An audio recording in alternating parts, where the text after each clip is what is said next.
Welcome to Introduction to Sociology 2. Today we will discuss about structuralism and try and understand the subject and the concepts from a broad overview point of view. So structuralism is a term that is used to describe a set of approaches to understanding cultural texts, particularly in relation to a broad structure. So the whole idea is to approach the understanding of culture and trying to understand the relationships between them. It proposes that beneath the cultural texts, there lie consistent structures which inform how those texts are created, as well as the meaning that we derive from them. Structuralism, in essence, derives its framework from a subject that you might have heard of, linguistics. It focuses on structures and particularly upon linguistic structures as the central point of focus. And this shift from understanding structuralism and cultural texts from a social perspective to looking at these subjects from a linguistic perspective is known as the linguistic turn. In terms of understanding how structuralism originated, we have to look at linguistics, obviously, and from that perspective, we have to particularly look at the work of a Swiss linguist who was very important in giving rise to this field, Ferdinand de Saussure. So structuralism was deeply inspired and influenced by the work of Ferdinand de Saussure. Previously, linguistics had focused on something called the diachronic study of language, which is basically looking at how language, grammar, word structure, all these rules have evolved through history. Once Ferdinand de Saussure entered the field of linguistics, he chose to focus on a synchronic study of linguistics, which is basically trying to look at how language, grammar, and word structure functions at any particular given point of time. During the course of this study, he went on to argue that language does not have a direct relationship with the world around us, but in essence is almost arbitrary. For example, the word tree. When we look at the word tree, it has nothing in it to essentially impress upon people why a plant with leaves or branches should be called a tree, except the fact that we as a society, the English-speaking world in general, have agreed over a period of time to give this term of tree to this structure which has a trunk, branches, and leaves. So essentially, there is nothing innate in the object itself for it to be called by this word. But we as a society have agreed over time to give a relationship or assign this object to this particular term. Language is therefore a self-contained system and work on a principle of differentiation rather than acting as a descriptor of certain objects, actions, etc.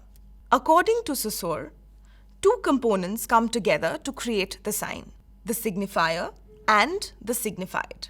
When we understand these two components, what we will get is a very important equation of sorts in linguistics. That is, signifier plus signified equals to sign. The signifier essentially is the visible part of the sign, the component which represents the concept or idea. The signified itself is the idea that the communicator is trying to convey to the people or the audience. Saussure argues that the conceptual part of linguistic value is determined solely by relations and differences with other signs in language. With this, we come to another part of linguistics and structuralism, which are important and crucial in building these so-called structures. This is the concept of langue and parole. Saussure's differentiation between langue and parole is very significant. Langue is the formal grammatical system of language. Essentially, langue is what provides the structure, the framework to language and grammar.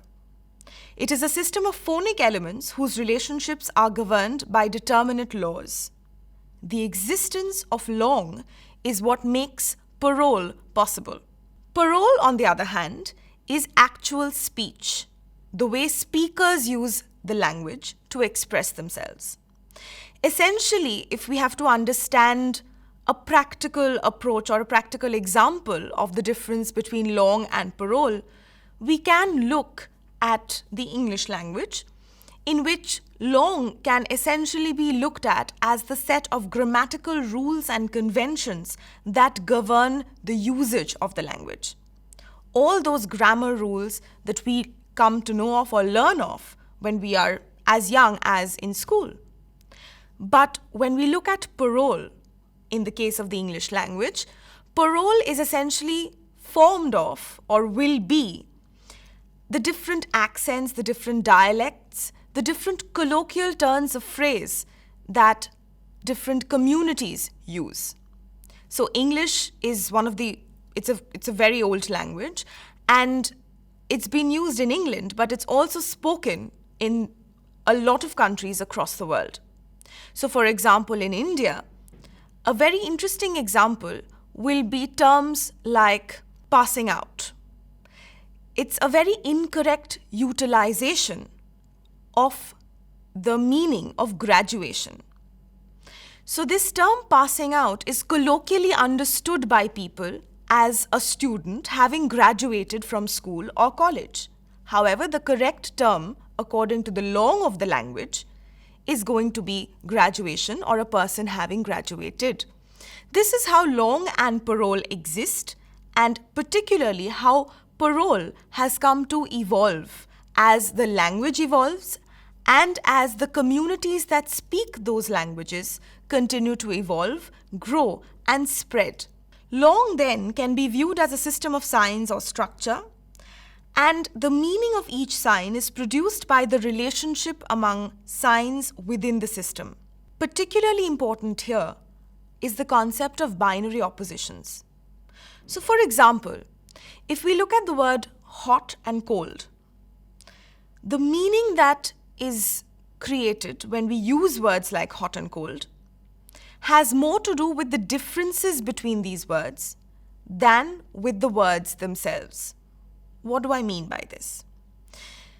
The meaning of the word hot is better understood by users of the language because of the existence and meaning of the word cold.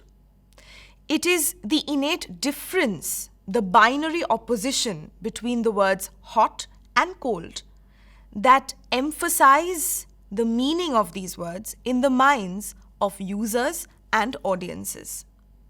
Meanings, and ultimately the social world, are shaped by the structure of language.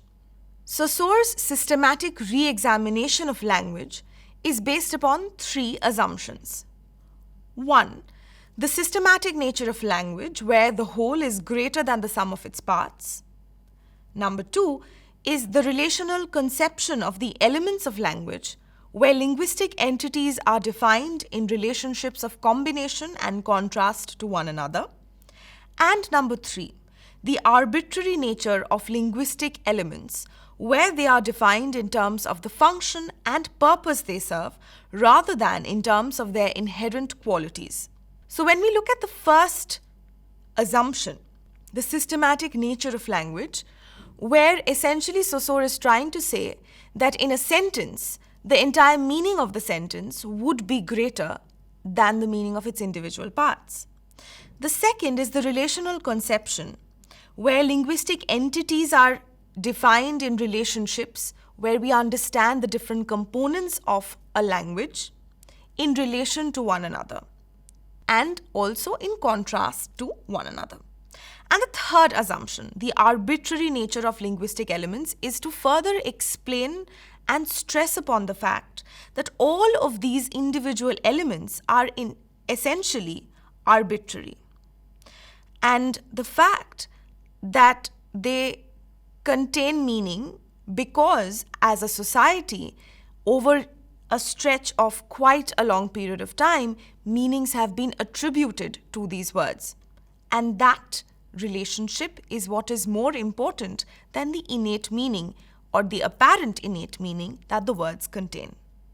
Therefore, structuralist cultural criticism seeks to apply this insight that language is inherently structural and determined by relationships and differences to the analysis of culture.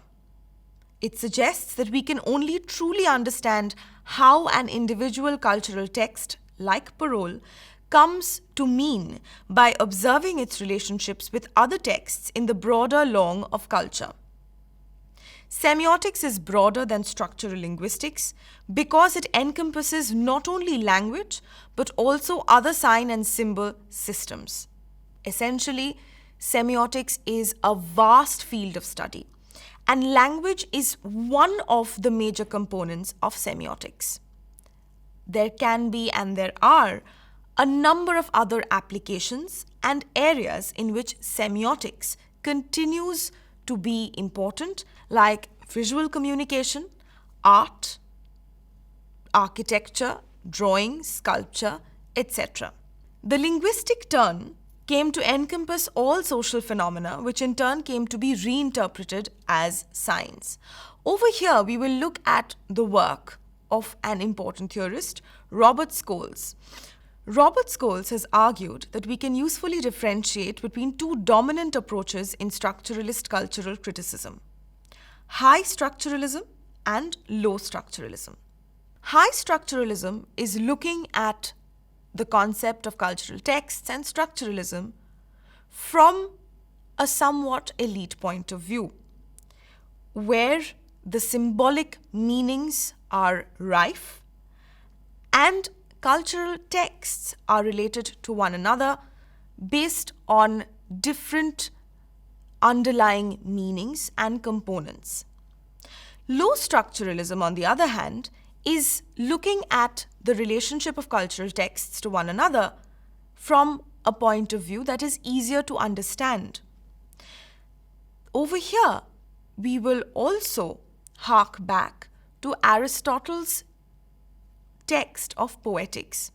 So, low structuralism essentially tries to say that it is easier for people, for common people, to understand the concept of cultural texts. No matter where in the world a myth originates, it never seems too different in its narrative structure from other myths. So essentially, this is where we understand that structuralism not only relates to language and cultural texts, it also relates to the concept of myths and, by extension, to the concept of narrative as well. Now we will look at some scholars who have lent their expertise and essentially helped the evolution of this field of structuralism. The first is Roland Barthes.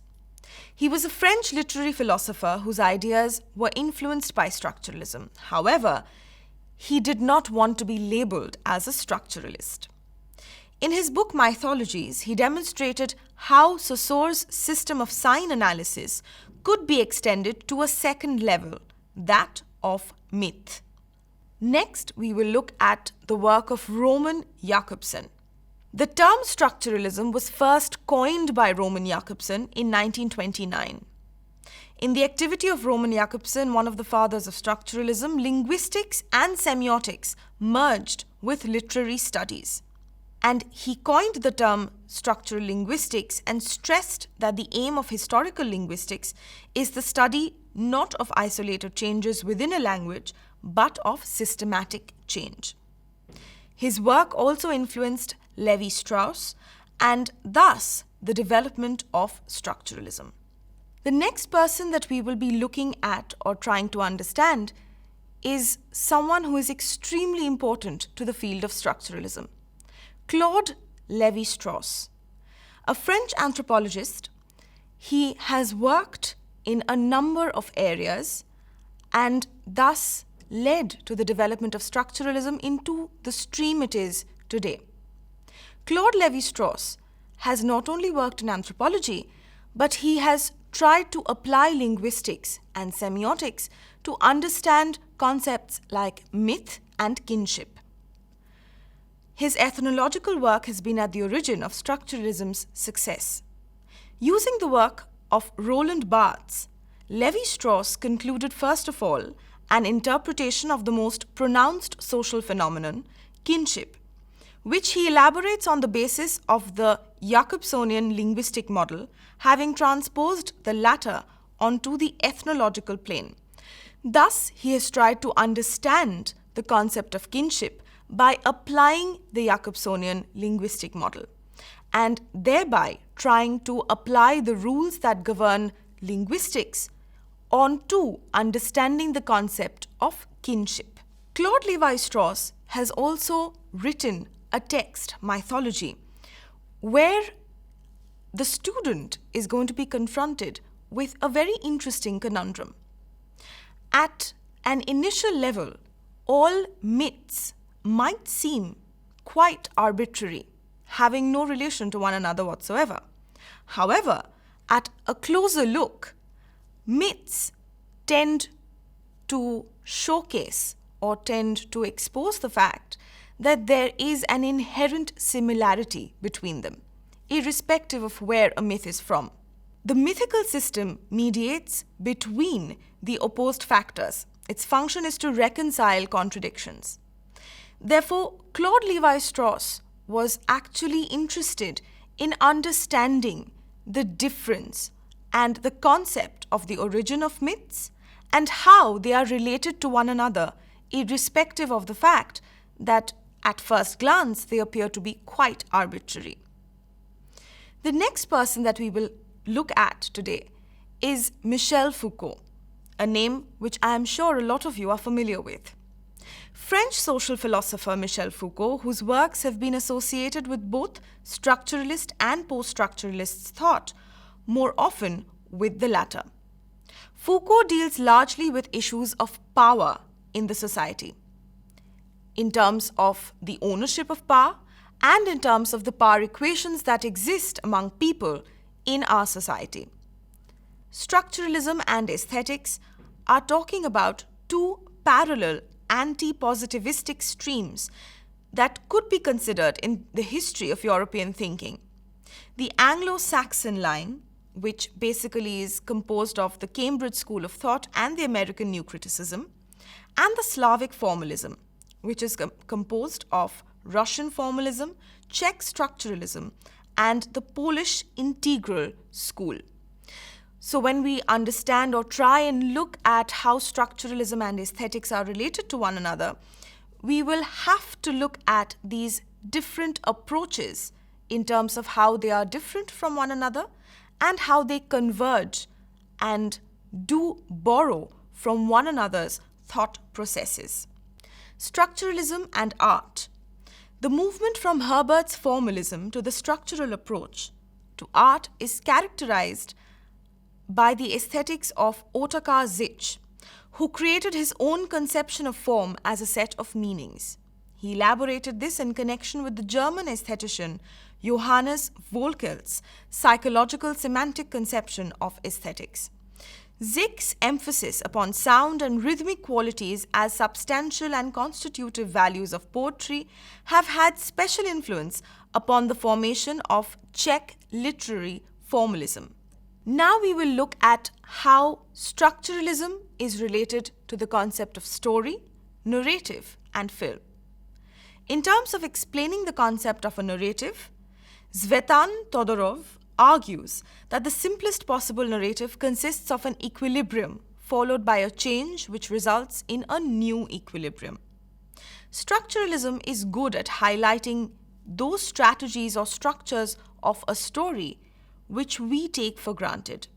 Even simple stories can have extremely complex structures.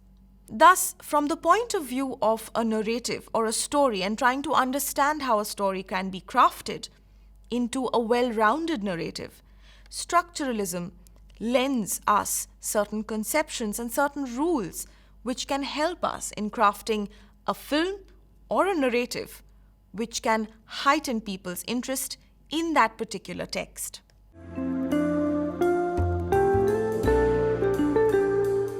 While concluding this introduction to structuralism, We have to understand that structuralism is an approach that grew to become one of the most widely used methods of analyzing language, culture, and society in the second half of the 20th century.